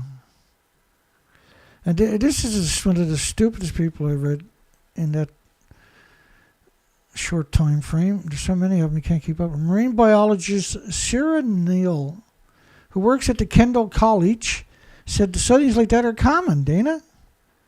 Mrs. Neill has to practice being a human, but said healthy mammals could become stranded because of the navigational errors. George, put your headlights on, or underwater noises, while unhealthy animals might wash up due to injuries, malnutrition, emaciation, and disease, or old age, or maternal separation. This person you can expect them to show up later as a spokesperson for the government, right? Sarah truly is a piece of shit, in every sense of that word, too. She threw every turd of shit she could find into that fucking punch bowl, right? What a piece of shit. Excuse the language. I apologize. I was talking to myself that time. Unfortunately, I forgot to turn the microphone down. Dead whale found washed up on Cruden Bay beach in Aberdeenshire. They got to come up with the fancy names, don't they? This whale, these are generally skinny whales. But the trend is emaciation, not ship strikes. Did he mention that, I wonder? The animals found damaged skin. Whoever wrote this is in bed by 9 every night. The latest find comes just a week after a pod of 77 whales were found washed ashore on another beach. I hate idiots. But you can't do this show without covering the media, so you're kind of plagued by it. Dead whale spotted near Block Island. These are all recent stories we're covering.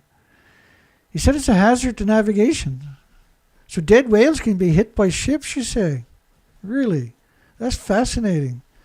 I can honestly say I've never heard you tell that truth before in all these years. So I'm going to put that in my big pile of shit that you guys...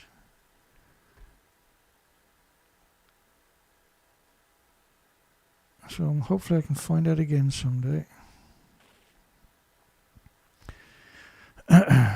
Keep going, Dana. Don't give up hope yet.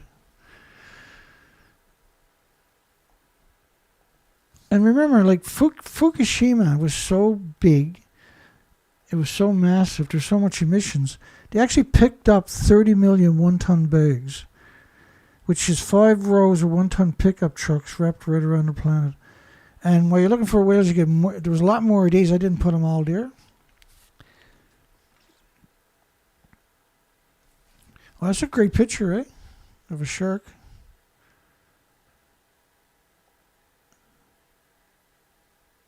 He's a big boy, that feller. He's hungry. Shark alert issued for 40 Mile Beach. This is Australia? Yeah, Perth. Australia media is just ridiculous, eh? 30-foot long whale washed ashore in Mumbai. He's emaciated. That's a fin whale, I think. They generally are pretty skinny whales, but that one's extra skinny. He's emaciated. That's a clear emaciation. They do have some blubber on them, right? The carcasses of 38 baleen whales were washed ashore recently near a beach in South Indian state of Tamil. Wow. While more than 50 whales stranded in shallow waters were pushed back into the deep sea. In June last year, 42-foot-long blue whale washed ashore at now, I don't know. What's the date on this story? Because this showed up in the search results for today, this story did. And you can't... When you're talking about India, you don't know, right? But this story was actually 38 dead baleen whales washed ashore in Tamil Nadu, India. That's India, yeah, India. That's 2016. I don't remember that story. I'm sure I would have covered it in 2016. Well, January 2016, I was on the ocean for 4 months straight or 5 months straight or something. A team of top officials doing research expeditions. A team of top officials of the Fisheries Department has rushed to the spot to conduct a probe of the baleen whales. Now remember, in 2014, 15 and that, they were reporting the polar whales as emaciated and empty stomachs. More than 250 other whales stranded in shallow water were pushed back into the deep sea. It's an unusual thing, an unusual mortality incidents, and we have to find out the reason, says the Fisheries Department. It was unusual.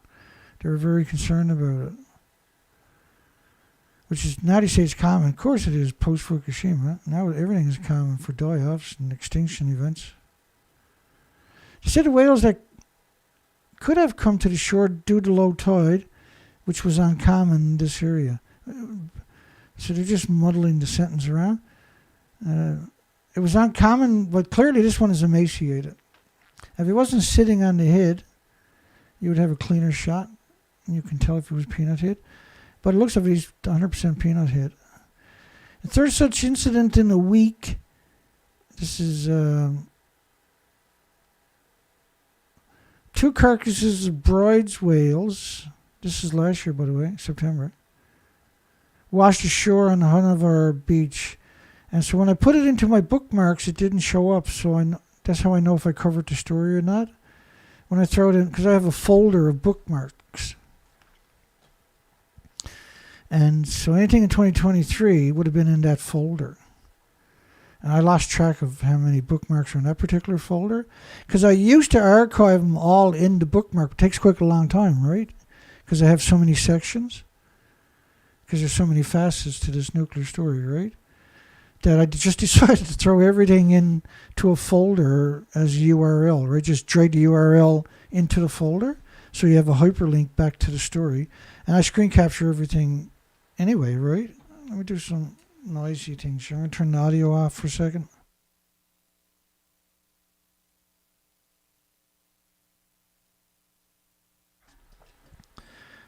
Okay, I got to turn that audio back one notch. Here we go. Marine biologists claimed that the whales, all of them, might have died by an accident caused by a ship. So a ship went out and ran down 2 Bryde whales, is what they're saying. Officials have yet to ascertain the reason for the deaths. Now, why would you invoke a ship strike on something like that? And to suggest you don't know the cause of the death of the whale, I don't even feel that I should answer to it. The officials have ruled out the possibility of death due to starvation.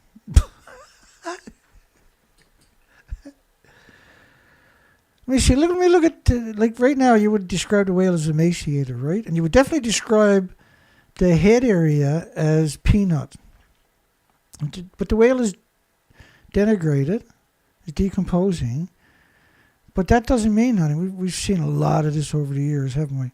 And so I would suggest that actually is emaciated. And look how his spine sticks out. But when you read this headline here, now they didn't cut open his stomach to see if he had anything in his stomach. There's clearly no blubber on him. So for them to rule out the possibility of death by starvation is bizarre, isn't it? I would definitely suggest that he died of starvation. Well, look at it. But their officials ruled out the possibility of death due to starvation without a necropsy, without cutting the stomach open and quantifying those assertions, right? Because if there was anything in the stomach, it would still be there. It would be decaying, but it would still be there. And so they don't put in that, say, well, we cut open the stomach, there was nothing in the, or there was food in the stomach. They just say they ruled out the possibility of death by starvation because that's the trend. So why would you rule out death by starvation? Why do whales beach themselves? 29 dead whales after a mass stranding in Australia, 2024. I showed you one in Australia, a bunch in New Zealand and Australia earlier. But the heads, notice a lot of the times the pictures are going to be from behind, right? They don't want to show you that peanut head. I'm leaning towards starvation because that's the trend since 2013-14. More than 150 whales have beached themselves in Western Australia with authorities rushing to save them. Every time I hear the word authority, I'm just confused. Do they call them authorities so they feel good about being derelicts to their jobs and their responsibilities to the taxpayers? To make them feel good about themselves or something? 4 pods spread across roughly 500 meters at Toby Inlet, which is, we've quite a few over the last number of years. 29 had died. Last year, 50 whales died after becoming stranding on a Scottish beach. Well, the Scottish beach and the Australia beach are a long way apart. That's a long way apart. Why conflate that, I wonder? 2 different countries, 2 different continents. Porpoise found dead on the PEI beach. That was 2018, but it wasn't in my bookmark, so I said I better cover the story tonight. All whales deserve to be in my pile so I can tell the story eventually appropriately. A porpoise that washed up in the PEI beach way up to St. Lawrence. And what they basically said was surprised to find that type of animal up there because we don't see porpoise out in the coves ever. And there was whales showing up in Montreal, Canada. Like that's so far up to fresh water. No one could figure it out. Scientists say, well, yeah, it's possible, I guess, but it shouldn't be there. In desperation, right? Because like the whales go by instinct, like the birds, right? They're driven by an instinct. The migratory route is around 10,000 kilometers or so, or 10,000 miles. They're doing that by instinct, generation after generation. Because they live for a long time, it's a very in-depth. Biologists are puzzled over the brown pelican die-off. Here's how you can help. Found starving to death. Look at, they got the air tube down their throat. That's crazy. Found starving to death, and their opinions, their conjectures on why they're starving to death for some of the so-called authorities. It's quite disturbing, really. If they're found starving to death because there's no food. And one leading theory, because radiation is not allowed to be a theory, right? That fish, possibly because of oceanic condition, were traveling too deep for the big-billed seabirds to catch. One theory. Well, the fish are down too deep. But fish are driven by a migratory instinct too. Their job is to feed the migratory animals, right? And reproduce. To keep the cycle going. They've been doing this for millenniums, millions of generations. Now they're just going to go deeper. With this year's die-off being the second pelican starving crisis in 2 years, wildlife centers are trying to prep for another event. Research suggests 1 billion birds died in the United States from hitting buildings. We did the numbers, what is it, 90 million a day or something? Let me do the numbers again, because that's fun. And we're not going to get through all the pictures tonight from last week. Probably going to shoot 2,500 pictures over the next 2 days, over 1,100 miles. I'm going through a lot of communities. And we're just flashing through the communities to get the pictures and do the whole coastlines. And so it's going to be just an intensive go. I'll bring my Segway with me because that makes it easier. Because you got to get the street signs and you can't always stop right by the signs. So sometimes you got to walk quite a distance.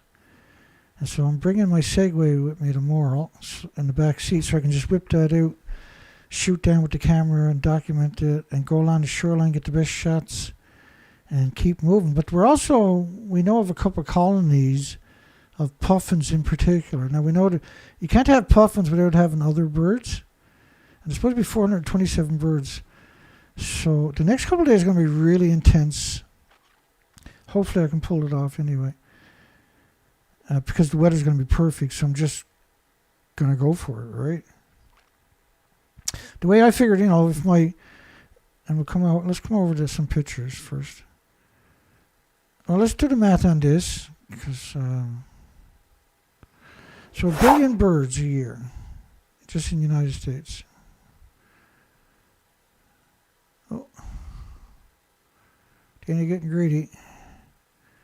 So 1 billion divided by 365 days. So how many birds a day is that? That's 2.7 million birds a day are dying by slamming into buildings.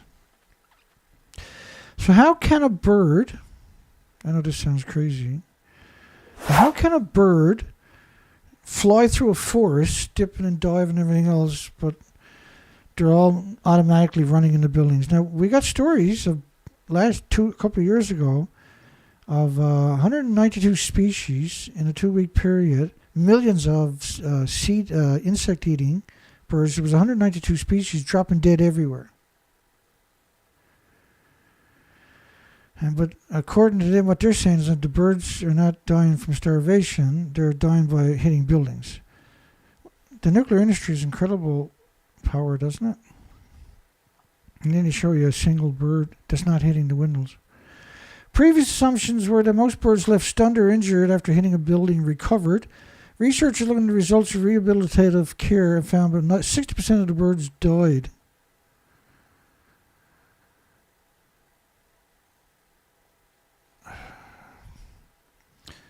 Did I mention Japan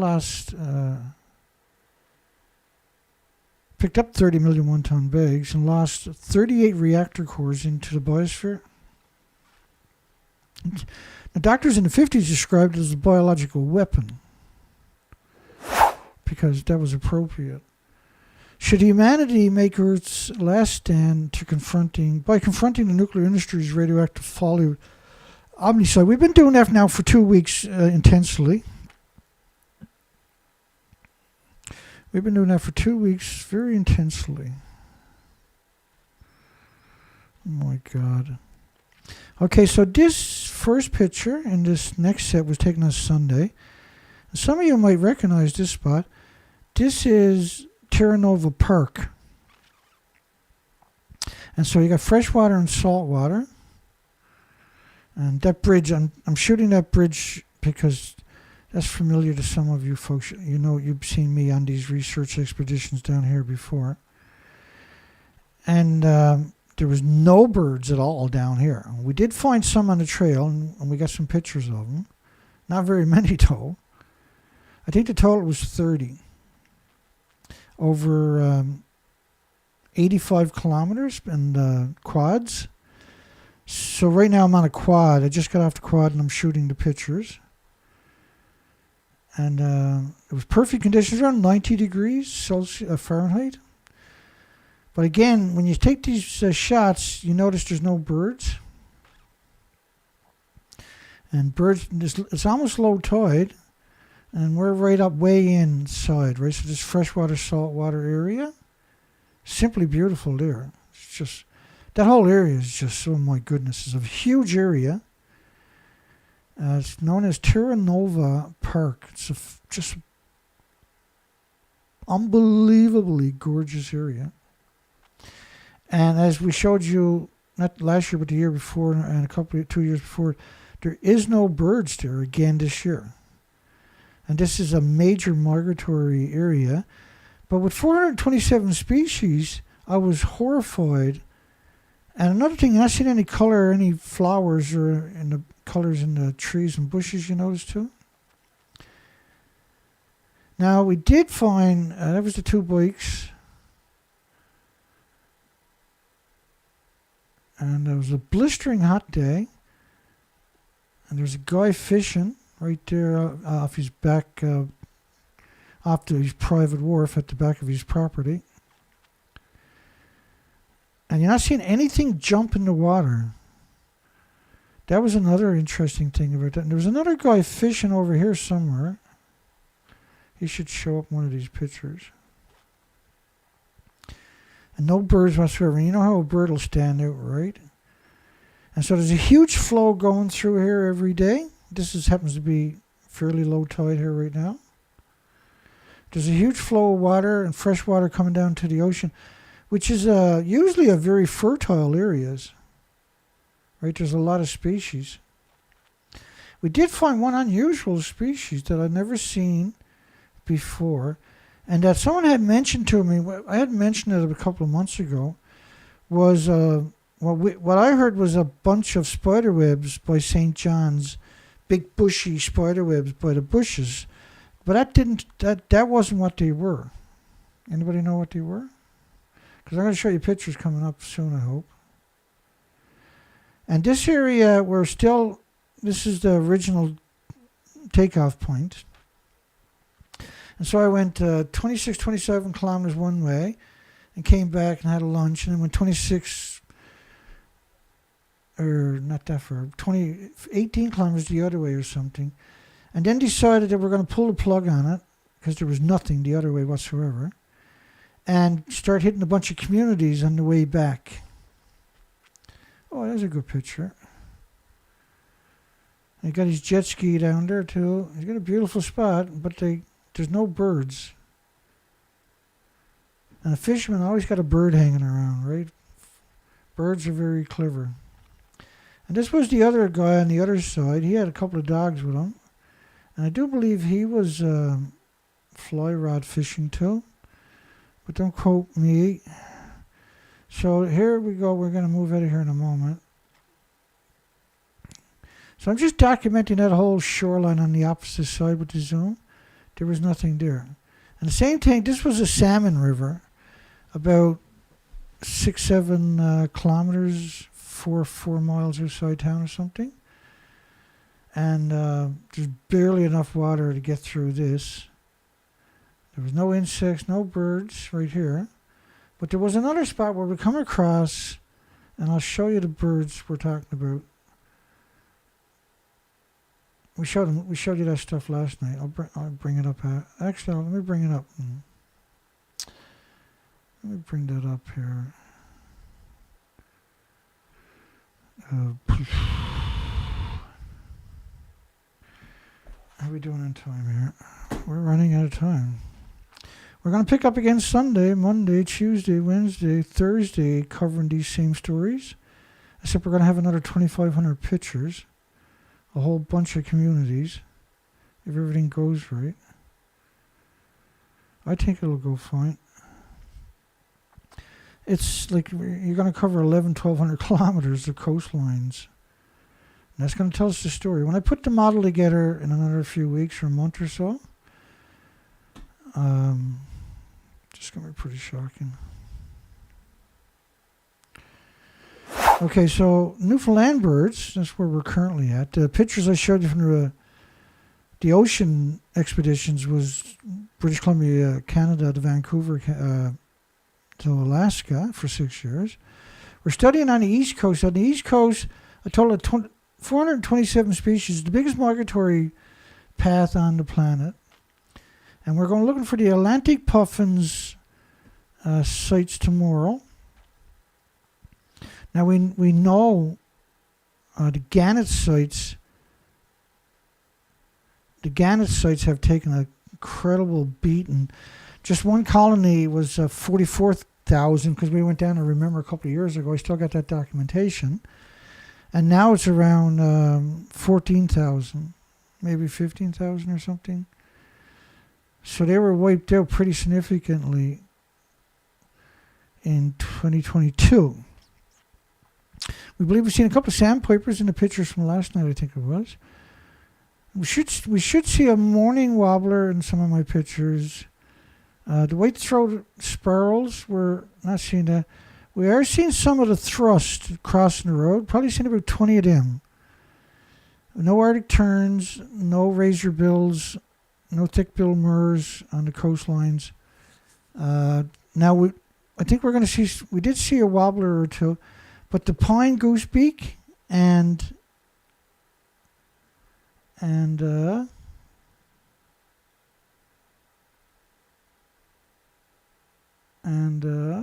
looking for him. The boreal chickadee, I think, is the pictures I got from the next spot that's going to show up really soon. Let's get after it here. So after we leave this spot, and there's a spider web, and where's it to? It's on a man-made object, and a deformed web with no insects in it. You're not seeing the spider webs out in Mother Nature. Now, there was one place where I seen a spider web, and what I thought was spider webs, and we'll get up to that. And there's a little boy right there. He's a pretty little boy. Let me go backwards for a second.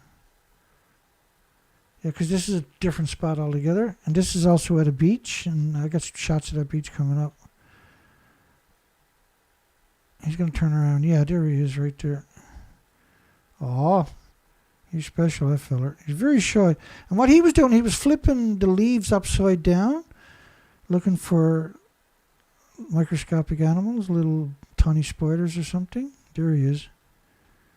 Oh, he's so hard to get a perfect shot of these guys, eh?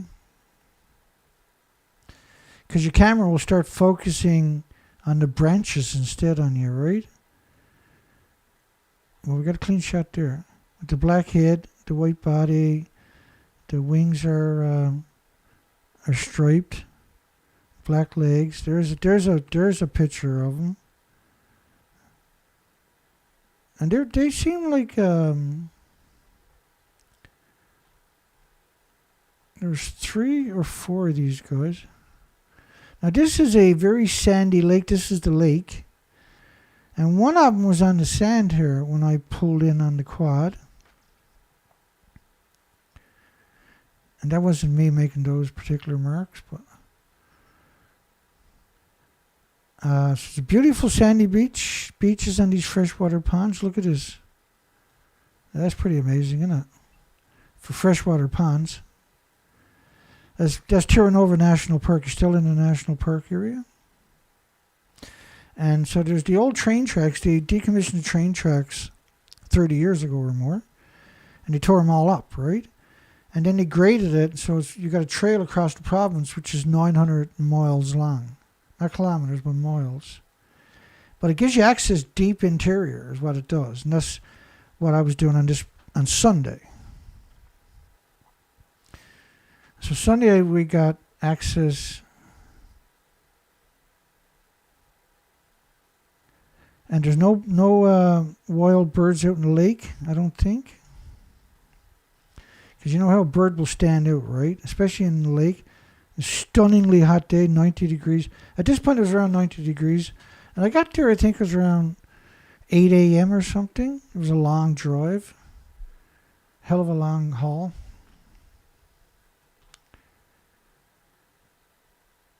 And so here, look at this web here. This, and I'm going to wait till I get a picture of it before it tells you. I thought this was baby spiders. Turns out I was wrong. This is not a spider web at all.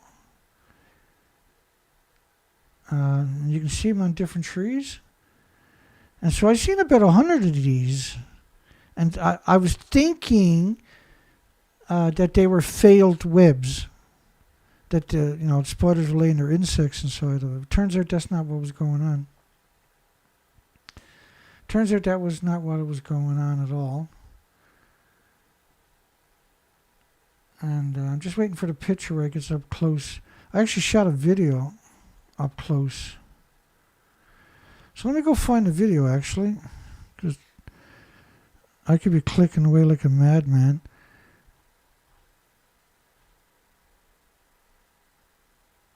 And I think it's this picture here. Is this video or the next video? So there's a lot of these spider webs and or cocoons. These are cocoons. You see that? The caterpillars? No, Dana. There's caterpillars, is it? I screwed up, eh? Oh, I thought they were spider webs. That's butterflies or something, is it? Wow. I'll see. Let me try that again here. Next one. I think I changed the lens right here. Hopefully I did. Yeah, I did. It's caterpillars. Look at that. These are caterpillars.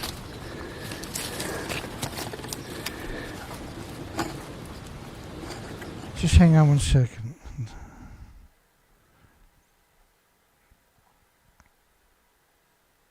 I'm going to put repeat on. When I start it, I'm going to turn the mouse off so it's not interfering.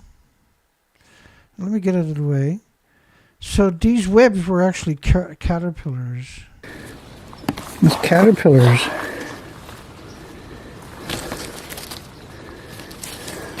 Fucking torture. Okay, I got this on autoplay, so I'll just let it repeat itself.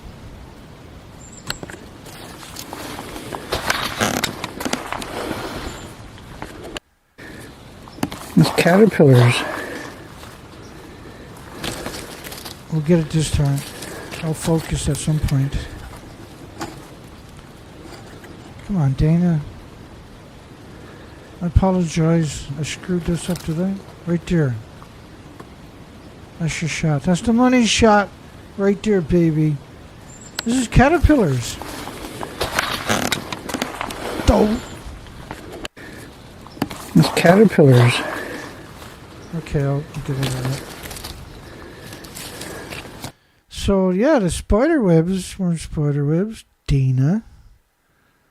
The spider webs were caterpillar nests.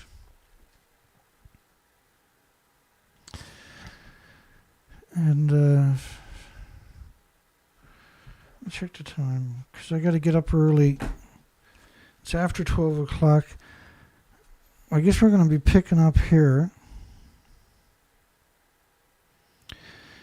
We'll pick up here on, and what's the number I'm on? 2,403, 2403. But I'll remember where all those webs are to. Starting Sunday, we'll come back to that. Let's come back over to this stuff for a few minutes. And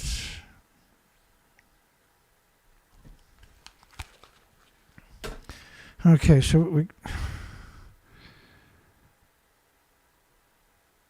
now I got the memory card written down on my list out there to take out, because if I take, I got to drain that memory card and put it on the hard drive tonight before I go to sleep.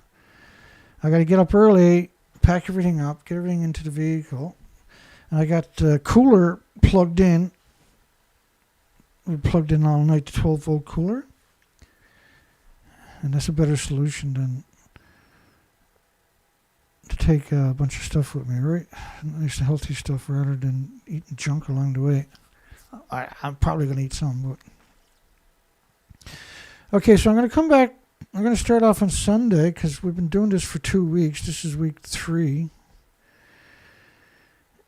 And we're going to have at least 2,500 pictures, I would imagine, for starting Sunday. Extra pictures on top of what I never got through tonight from Sunday's expedition.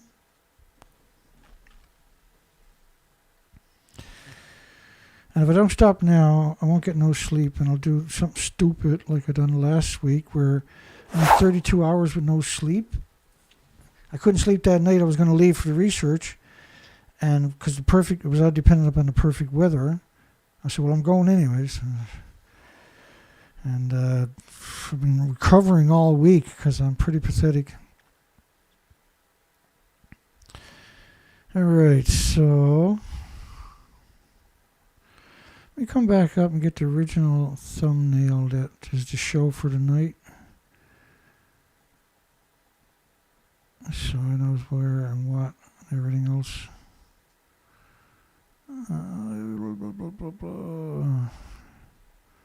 My God, how much stuff do I actually cover? It's unreal, isn't it? I said, hang on, I'm still scrolling to get back to where we started off tonight. Right here? Come on, give us a break. Yeah, that's it. There. Woo! Yeah. Let me see. If you made it this far, let's come into the poll. Let's get rid of that. Should humanity make Earth's last stand by confronting the nuclear industry's radioactive fallout omnicide? Because radiation attacks everything with replicating cells. And they knew this was going to happen. They absolutely knew this was going to happen. Where's Dana to? There we are. All right, so I might live stream tomorrow, who knows. Let's close the poll down anyway. Closing poll.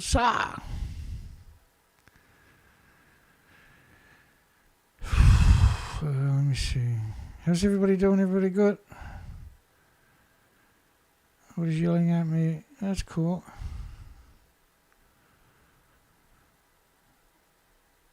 Looks good. All right. We're going to close this off with a song that James put out. Now, James got a lot of songs up at his YouTube channel, too. And I got a bunch of songs I really like, but the one we're playing all the time is I keep getting more and more requests, which is excellent. But when you get a song in your head, and this one is just... There's something about this one that's just right, isn't it? The rest are great. We'll get to them, too, at some point. This Calm Down Charlie one is definitely a winner. Yeah. Hi, Tab. Thank you. Hi, everybody. Blue Jay. And I do a shout out tonight, but I got to stop this. I got too much to get done. I got to get some sleep for a few hours. And I got to get up. And we got 2 days of steady go to cover a whole coastline in the perfect weather. Hopefully this all goes great. Oh, I know it's going to go great. It's just got to go ahead and do it, right? Okay, we'll see everybody tomorrow night. You have a great night, a great day tomorrow. Hugs for everybody. We'll see everybody on Sunday, but I might do a stream tomorrow or next day from on site wherever I'm to. I got lots of packing to do tonight. And better late than never, right? So this is the Calm Down Charlie song that everybody seems quite happy with, especially me.